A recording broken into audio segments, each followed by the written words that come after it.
Hey friends, welcome to Sikori Education. I am Muskan. Call in front of you all. Class 10th chapter 5 तो आपका हो चुका है over. अब बात है उसकी DPPs की। जी हाँ, टेलीग्राम चैनल पे जो है आपको हर चैप्टर की DPPs प्रोवाइड होती है। तो जो चैनल पे नए हैं जाके टेलीग्राम चैनल का लिंक जो है कमेंट बॉक्स में दे रखा है, आप उसको जाके ज्वाइन कर लीजिए। तो आज हम जो है फर्स्ट एंड सेकेंड DPP है उसको सॉल्व करेंगे बिना देरी किए हुए चैप्टर 5। गाइज याद रखो ये पीरियोडिक वाले चैप्टर की DPP है। तो चलिए एक बार हम स्टार्ट करते हैं इसको सॉल्व करना। तो ये मैंने आपको बता दिया चैप्टर 5 की है। और अब पहला क्वेश्चन आ गया है गाइज इसी के साथ, what are the groups and periods in the periodic table. यहाँ पे ग्रुप्स और पीरियड्स की बात हुई है, तो आप मुझे बताओ क्या होते हैं गाइज, क्या होते हैं ग्रुप्स और पीरियड्स। वर्टिकल और हॉरिजॉन्टल में आप लोगों को कंफ्यूजन है आई गेस, मुझे भी यही लगता है। तो कंफ्यूज नहीं होना है, मैं आपको हमेशा कहती हूँ गाइज, आप लोगों को बिल्कुल कंफ्यूज होने की ज़रूरत नहीं है। तो वर्टिकल कॉलम जो होते हैं गाइज, वर्टिकल एक तो होते हैं गाइज वर्टिकल कॉलम, राइट, और दूसरे होते हैं हॉरिजॉन्टल रोज। वर्टिकल कॉलम्स तो गाइज ये वाला पॉइंट होता है, ऐसे जो कॉलम्स बने हुए होते हैं, और रोज जो होती हैं वो ऐसे नीचे टिल्ट होती हैं।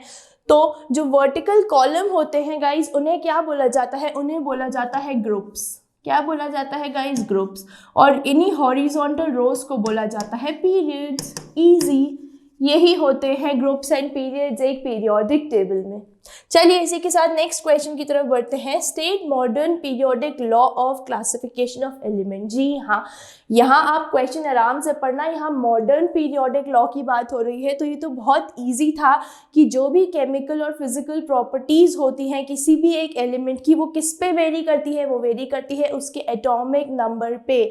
क्योंकि हेनरी मूसले जी जो थे उन्होंने क्या कहा था, उन्होंने ये कहा था, उन्होंने सबसे हटके एक कॉन्सेप्ट दिया था, अरे भाई क्यों सब एटॉमिक मासेस के पीछे में लगे हो, मासेस तो फिर भी वेरी कर जाते हैं, एटॉमिक नंबर जो है वो हर एलिमेंट के बाद एक ही, यानी एक यूनिट के बाद आता है। फॉर एग्जाम्पल 1 के बाद 2, 2 के बाद 3, यानी सबके बीच में 1 यूनिट का डिफरेंस होता है। तो यही है गाइस मॉडर्न पीरियोडिक लॉ की, जो है केमिकल और फिजिकल प्रॉपर्टीज होती हैं एलिमेंट की, वो उनके एटॉमिक नंबर पे वेरी करती हैं, right. Moving on towards the next question, why do we classify elements. इतना इजी क्वेश्चन है गाइज, क्यों एलिमेंट्स को क्लासीफाई करते हैं। इस पे तो हमें एक बड़ी कॉपी का पन्ना ही लिख सकते हैं, बट मेन इसका आंसर ये है कि we classify elements to make our study easy, ताकि हमारी जो स्टडी है वो आसान रहे, इसीलिए जो है एलिमेंट्स को क्लासीफाई किया जाता है। क्लियर। चलिए नेक्स्ट क्वेश्चन की तरफ बढ़ते हैं, और नेक्स्ट क्वेश्चन आ गया है स्क्रीन पे। Lithium, okay, lithium, sodium and potassium form a डॉबर्नियर tried. डॉबर्नियर tried आप सबको याद है, डॉबर्नियर जी के टाइम तक 25 एलिमेंट्स थे, और डॉबर्नियर जी खाली उनमें से 9 को क्लासिफाई कर पाए थे। और डॉबर्नियर जी ने क्या कहा था, उन्होंने कहा था कि पहला और आखिरी एलिमेंट, उन्होंने 3 एलिमेंट लिए थे अपने ट्राइड में, ठीक है। तो उन्होंने कहा था फर्स्ट और लास्ट एलिमेंट को अगर हम एवरेज जो भी निकालेंगे ना, वो क्या आएगा, वो सेकेंड वाले का यानी मिडिल वाले का एटॉमिक नंबर होगा। तो उसी के बेसिस पे पहला एग्जाम्पल है कि लिथियम, सोडियम और पोटेशियम दे रखा है, जिसमें हमें लिथियम का गाइस बता रखा है मास कितना है, लिथियम का एटॉमिक मास है 7, और पोटेशियम का कितना है 39 है। हमें जो है गाइस सोडियम का फाइंड करना है। क्यों, क्योंकि एक टेबल जो थी आप याद करो, लिथियम, सोडियम और पोटेशियम ऐसे थी। ये जो ट्राइड बना हुआ था, इस ट्राइड में लिथियम और पोटेशियम के एटॉमिक मास का जो एवरेज होगा वही किसका एटॉमिक मास आएगा, वो आएगा सोडियम का। तो चलो करके देखते हैं। 7 + 39 अपॉन 2, 39, 40, 41, 42, 43, 44, 46 अपॉन 2, और 2 1 ज़ा 2, 2 2 ज़ा 4, 2 3 ज़ा 6, तो ये आ गया है 23 आंसर गाइस। यानी सोडियम का एटॉमिक मास कितना है बच्चों, सोडियम का एटॉमिक मास है 23। ये है इस क्वेश्चन का सीधा साधा तरीका करने का। क्या करना है, फर्स्ट और जो थर्ड वाला है उसको ऐड करना है, और ऐड करके क्या निकालना है, 2 से डिवाइड करना है, यानी जैसे हम एवरेज निकालते ही हैं। और जब 2 से आप डिवाइड कर लेंगे तो वो जो भी आंसर आएगा वो मिडिल वाले का जो है एटॉमिक मास का इक्वल होगा। अब एक और चीज़ डॉबर्नियर जी ने इसमें कही थी, वो ये थी कि उन्होंने कहा था कि स्लाइट कुछ वेरिएशन आ सकता है कि 0.01 से लेके अगर आप 1 मान लो, इतना वेरिएशन चलता है। ऐसा नहीं है कि 5-5, 10-10 टाइप का एवरेज में डिफरेंस आ रहा है, ऐसे नहीं चलेगा। फॉर एग्जांपल 23 का 23.1 होता चलता, 22.9 होता वो भी चलता, लेकिन 23 का 30 नहीं चलेगा। ये कहा था डॉबर्नियर जी ने, क्लासिफाई किया था इस चीज़ को। तो ये है गाइस आपका नेक्स्ट क्वेश्चन। इसके बाद जी हाँ, एक और सेम क्वेश्चन वैसा ही है। यहाँ पे 3 फिर से दे रखे हैं, chlorine, bromine and iodine. 3 triad बनाए थे, याद करो आप। तो to form a Dobereiner triad, the atomic mass of chlorine, chlorine का एटॉमिक मास दे रखा है 35.5 एंड सोडीन नहीं है गाइस, ये आयोडीन होगा। ओके, कोई बात नहीं है, एक टेक्निकल एरर है, ये आयोडीन है। तो आयोडीन आई से रिप्रेजेंट होता है, उसका दे रखा है हमें 126.9, ठीक है। ब्रोमीन इनके बीच में आता है। ब्रोमीन कहाँ आता है? क्लोरीन, ब्रोमीन, आयोडीन, ये ट्रायड था। अब हमें ब्रोमीन का जो है गाइस एवरेज निकालना है, तो निकालो वैसे जैसे भी मैंने आपको बताया। 35.5 plus 126.9 upon 2 which is equal to, इसको आप प्लस करेंगे तो ये आएगा 162.4। अब इसको 2 से डिवाइड करेंगे तो ये गाइस आएगा 81.2। तो ये जो 81.2 है, ये किसका एटॉमिक मास है? ये आया ब्रोमीन का। यही तो इतना इजी सा कॉन्सेप्ट दिया था, लेकिन ओवरऑल फिर ये फेल ही हो गया था। क्यों हुआ था? इसका मेजर ड्रॉबैक जो था वो ये था कि उस टाइम जो 25 एलिमेंट्स थे, लेकिन डॉबर्नियर जी ने खाली 9 एलिमेंट्स को क्लासीफाई किया था, राइट। चलिए इसी के साथ हम आपके नेक्स्ट क्वेश्चन पे बढ़ते हैं, और नेक्स्ट क्वेश्चन है आपकी स्क्रीन पे। What is meant by periodicity in properties of elements with reference to the periodic table? अब गाइस periodicity का क्या मतलब होता है? periodicity का मतलब होता है जिन एलिमेंट्स की प्रॉपर्टीज कुछ सिमिलर होती है ना, तो वो एक इंटरलॉन्ग, एक थोड़े से शॉर्ट टाइम इंटरवल के बाद वो वापस रिपीट होती है।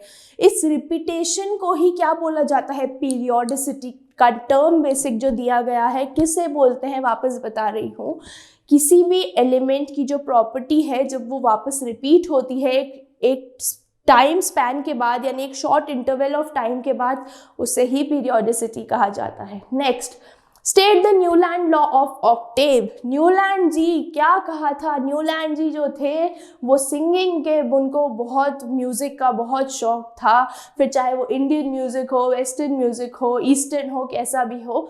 तो अगर इसमें इंडियन में क्लास बात करें तो ईस्टर्न वेस्टर्न का, खैर न्यूलैंड जी तो बाहर के थे तो उनको ईस्टर्न वेस्टर्न म्यूज़िक का शौक था।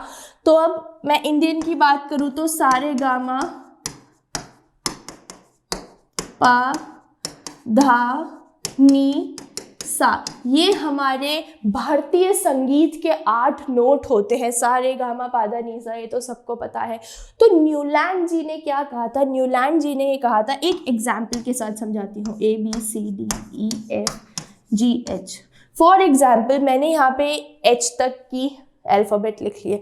न्यूलैंड जी ने ये कहा था कि जो 8वां एलिमेंट होगा ना, हर 8वां एलिमेंट किसको रिप्रेजेंट करेगा? हर 8वां एलिमेंट पहले वाले एलिमेंट को रिप्रेजेंट करेगा।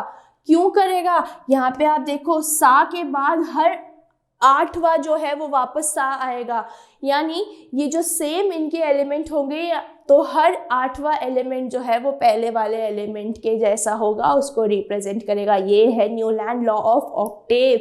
इसलिए इसको ऑक्टेव कहा जाता है क्योंकि यहाँ पे 8 म्यूजिकल नोट होते हैं गाइस, इसलिए। ठीक है, ये था न्यूलैंड जी का। लेकिन न्यूलैंड जी भी तो डिस्क्वालीफाई हो गए थे।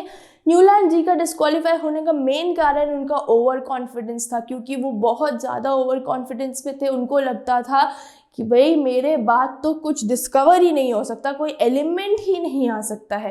क्लियर? तो चलिए नेक्स्ट क्वेश्चन पे बढ़ते हैं फटाफट। ओके, इस वाले क्वेश्चन में बहुत सारे लोगों को प्रॉब्लम हुई है। ये जो 8th क्वेश्चन है, which scientist was awarded the dairy Mendel, एक डेरी मेंडल अवार्ड था, वो कौन से साइंटिस्ट को मिला था, जो किसने दिया था, रॉयल सोसाइटी ऑफ लंदन ने दिया था।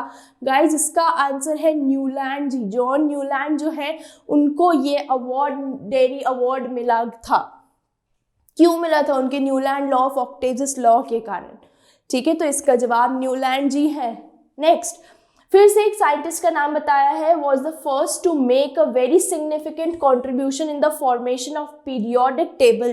पीरियोडिक टेबल को बनाने में सबसे पहला कॉन्ट्रीब्यूशन किसका था? इतना इजी है गाइस, दिमित्री इवानोविच मेंडलीव। इसका आंसर है मेंडलीव जी, और इसके आंसर है हमारे न्यूलैंड जी। ठीक है, तो ये आप पूरा नाम, आपको अगर इस टाइप का क्वेश्चन एग्जाम में आता है तो आपको पूरा नाम लिखना है। जो न्यूलैंड जी का पूरा नाम है जॉन न्यूलैंड, उसके बीच में भी जो है वो भी आपको लिखना है, और इस वाले क्वेश्चन में आपका पूरा फिर से नाम लिखना है, Dmitri Ivanovich Mendeleev. Clear guys? चलिए नेक्स्ट क्वेश्चन पे बढ़ते हैं फटाफट। What are the advantages of modern periodic table? बिल्कुल गाइज, बहुत इजी क्वेश्चन है। मॉडर्न पीरियोडिक टेबल के एडवांटेज क्या थे? हेनरी मोसले जी ने मॉडर्न पीरियोडिक टेबल दी थी और उन्होंने ये कहा था कि भाई एटॉमिक मासेस के पीछे मत भागो, एटॉमिक नंबर की तरह क्लासीफाई करो, तब सारे एलिमेंट्स क्लासीफाई हो जाएंगे और सबको जगह प्रॉपरली मिल जाएगी। तो सबसे पहला क्या है कि आप बोल सकते हो कि ईजी टू रिमेंबर, भाई याद करने में बहुत आसानी थी। पीरियोडिक टेबल को, मतलब इतने सारे एलिमेंट्स को इजी था कि हम याद कर पाए। दूसरा आप बोल सकते हो, जो मेंडलीव जी के टाइम पे जो एक ड्रॉबैक था कि आइसोटोप्स के कारण मेंडलीव जी का जो है एक डिसएडवांटेज रहा था उनको, उसके कारण भी हो सकता है एक ड्रॉबैक जो था। लेकिन यहाँ पे क्या हुआ, एटॉमिक नंबर के कारण आइसोटोप्स की पोजीशन में चेंज नहीं आया, तो पोजीशन ऑफ आइसोटोप्स भी इसका आंसर है, एडवांटेज है पोजीशन ऑफ आइसोटोप्स। और क्या हो सकता है गाइस, थोड़ा सा सोचो। एनोमलस पोजीशंस जो थी कि भाई इसके नीचे यही आएगा, वो जो पोजीशंस होती थी वो भी एक पॉजिटिव पॉइंट ही है। Anomalous positions of elements. तो गाइज ये क्या हो गए, ये हो गए हमारे एडवांटेजेस। ये क्या हो गए हैं गाइज हमारे एडवांटेजेस किसके? मॉडर्न पीरियोडिक लॉ के। इतना इजी सा क्वेश्चन है गाइज। आई होप आपको ये वाले सारे क्वेश्चंस जो हैं ये क्लियर हो गए हैं। ये हमने 2 DPP सॉल्व की है guys, first and second, right. जो मेन क्वेश्चन में सबको डाउट था वो डेवी मेडल का ही था, जो न्यूलैंड जी को गाइज मिला था। और एक वो जो आपके बहुत प्रॉब्लम आ रही थी आपको डॉबर्नियर ट्रायड को सॉल्व करने में, तो वो भी मैंने आपको क्लियर कर दिया है। आई होप आपके जो डाउट है वो मैंने क्लियर कर दिए होंगे। ये हो गई हमारी एक DPP मतलब दो DPPs कंप्लीट हो गई हैं, इनके सॉल्यूशन कंप्लीट कर दिया आपके साथ प्यारे प्यारे गुलाब जामुन्स। अब जो चैनल पे नए हैं चैनल को सब्सक्राइब करना नहीं भूलना, और वीडियो को लाइक एंड शेयर करना भी नहीं भूलना, क्योंकि ये हमें कार्बन एंड कंपाउंड्स में मिस्टर कार्बन ने सिखाया है, शेयरिंग इज केयरिंग। तो जो चैनल पे नए हैं चैनल को सब्सक्राइब कीजिए, क्योंकि गाइस सिंकोरी चैनल पे ऐसा नहीं है कि आपको कोई भी 4 या 5 वीडियो देखने के बाद किसी भी तरीके का अमाउंट पे करना पड़ेगा। यहाँ पे एजुकेशन बिल्कुल फ्री ऑफ कॉस्ट प्रोवाइड कराई जाती है आप जैसे प्यारे बच्चों के लिए। अब नेक्स्ट क्लास में मिलते हैं, till then bye bye guys.